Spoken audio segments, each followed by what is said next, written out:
அமைச்சர் துரைமுருகன் அவர்களை நெருங்கி கொண்டிருக்கும் மிகப்பெரிய ஆபத்து. அமலாக்கத்துறை மருத்துவமனை முன்பு தற்பொழுது களம் இறங்கியிருப்பதாக தகவல் கிடைச்சிருக்கு. ஏன்னா அமைச்சர் துரைமுருகன் அவர்கள் செய்யப்பட்ட கோடிக்கணக்கான ஊழலுக்கான ஆவணங்களை தற்பொழுது அமலாக்கத்துறை சேகரித்து வைத்துள்ளதாகவும் அதனைத் தொடர்ந்து அவருடைய உதவியாளர் கொடுக்கப்பட்ட வாக்குமூலத்தை வைத்துக் கொண்டும் தற்பொழுது துரைமுருகன் அவர்களை கைது செய்ய போவதாக அமலாக்கத்துறை தரப்பிலிருந்து தகவல் வெளியே இருக்கு.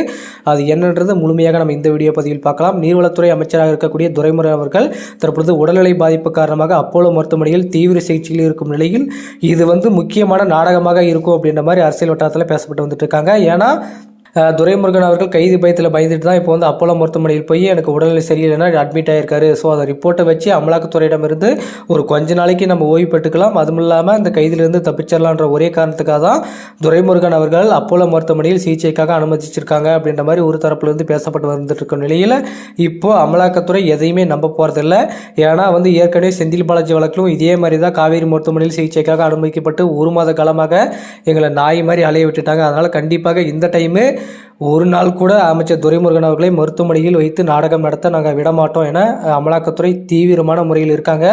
அதே மாதிரி துரைமுருகனுடைய உதவியாளர் கொடுக்கப்பட்ட வாக்குமூலத்தை வைத்துக்கொண்டே நீதிமன்றத்தில் அவரை கைது செய்வதற்கான அனைத்து நடவடிக்கைகளும் எடுக்கப்பட்டு வந்துட்டு இருக்கு. கண்டிப்பாக நீதிமன்றம் உத்தரவு கொடுத்தால் அடுத்த கட்டமாக அமைச்சர் துரைமுருகன் அவர்களை கைது செய்து விசாரணை நடத்துவதில் எந்த மாற்றமும் இல்லை என அமலாக்கத்துறை சொல்லியிருக்காங்க. அதை தொடர்ந்து இன்னும் முக்கியமான விஷயங்கள் எல்லாம் என்னென்னா பார்த்தீங்கன்னா, துரைமுருகன் அவர்கள் இப்போ அப்போலோ மருத்துவமனையில் எப்படி இருக்காரு, ஒருவேளை ஒரு 10-15 நாட்கள் அமலாக்கத்துறை இப்படியே பண்ணிட்டு இருப்பாங்களா அப்படின்ற ஒரே காரணத்துக்காக தான் மருத்துவமனையிலே சேஃபாக இருக்காரு. மருத்துவமனையிலிருந்து வெளியே வந்தார்னா கண்டிப்பாக அமலாக்கத்துறை தூக்கிடுவாங்கன்ற பயம் அமைச்சர் துரைமுருகன் அவர்களுக்கு வந்துடுச்சு.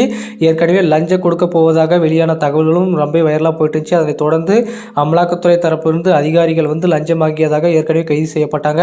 ஒருவேளை துரைமுருகன் அவர்கள் அப்படி கொடுக்கப்பட்டு இந்த வழக்கிலிருந்து தப்பிச்சிடலாம் அப்படின்ற மாதிரி ஆட்களை வைத்து பேசியதாகவும் தகவல் கொஞ்ச நாட்களுக்கு முன்பு வெளியானது. ஆனால் இப்போதைக்கு அமலாக்கத்துறை அதெல்லாம் பெருசாக பார்க்காம துரைமுருகன் அவர்களை கைது செய்வதில் தான் முக்கிய நோக்கமாக இருந்துட்டு வந்துட்டு இருக்காங்க. கண்டிப்பாக அந்த 60,000 கோடி ரூபாய் ஊழலில் மணல் குவாரிகளில் எவ்வளவு ஊழல் பண்ணியிருக்காங்க, எவ்வளோ அரசாங்கத்திற்கு இழப்பீடு ஏற்பட்டிருக்கு, எவ்வளோ கோடிகளுக்கு நீங்கள் வரி ஏய்ப்பு செஞ்சுருக்கீங்க என்பதற்கான அனைத்து ஆவணங்களையுமே தீவிரமாக கூடிய விரைவில் தயார் செய்து கண்டிப்பாக துரைமுருகன் அவர்களை அப்போலோ மருத்துவமனையில் வைத்தே கைது செய்வோம் என அமலாக்கத்துறை சொல்லியிருக்காங்க. இதுக்கு முழு விளக்கத்தையுமே துரைமுருகன் அவர்கள் கொடுத்தாகணும் என்பது தான் அமலாக்கத்துறையின் அடுத்த கட்ட நடவடிக்கையாக இருக்குது. இப்போதைக்கு மருத்துவமனையில் சிகிச்சை பெற்று வரட்டும், ஆனால் எப்போ அவர் வெளியே வராரு அப்படின்றது தான் அடுத்த கட்ட வேலையாக இருக்குது அமலாக்கத்துறைக்கு. அவருடைய உதவியாளர் கொடுக்கப்பட்ட வாக்குமூலம் அப்படி துரைமுருகன் அவர்கள் எந்தெந்த மாவட்டங்களில் எவ்வளவு மணல் குவாரிகளில் எவ்வளவு கோடிகள் ஊழல் பண்ணியிருக்காங்க என்பதற்கான முழு எவிடன்ஸுமே அவங்க அமலாக்கத்துறைக்கிட்ட கொடுத்துருக்காரு. கண்டிப்பாக இந்த வழக்கில் துரைமுருகன் அவர்கள் தப்பிப்பதற்கு வாய்ப்பே இல்லை.